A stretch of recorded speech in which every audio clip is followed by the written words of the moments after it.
Rice cooker ব্যবহারের নিয়মাবলী। অতিরিক্ত পানি বা খাবার দেওয়ার ব্যাপারে সচেতন থাকতে হবে। কুকারে নির্দিষ্ট পরিমাণের বেশি পানি বা চাল দেয়া উচিত নয়। এর ফলে পানি গরম হয়ে বাইরে পড়ে গিয়ে শর্ট সার্কিট হতে পারে। বৈদ্যুতিক সংযোগের ত্রুটির কারণে শর্ট সার্কিট হতে পারে। ভেজা হাতে কখনোই রাইস কুকারের প্লাগ দেয়া উচিত নয়। রাইস কুকারের অ্যালুমিনিয়াম পাত্রের নিচে পানি থাকলে তা পরিষ্কার করে শুকিয়ে ব্যবহার করা উচিত। ত্রুটিপূর্ণ রাইস কুকারের থার্মোস্ট্যাট বা অটোমেটিক অফ ফাংশন কাজ করে না এবং তা অত্যন্ত ঝুঁকিপূর্ণ।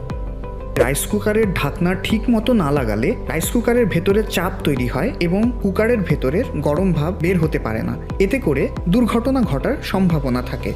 নিরাপদে ব্যবহারের টিপস। রাইস কুকার ব্যবহারের আগে লক্ষ্য রাখতে হবে বাড়িতে অবশ্যই আর্থিংয়ের লাইন রাখতে হবে। রান্নার সময় কুকারের আশেপাশে নজর রাখুন।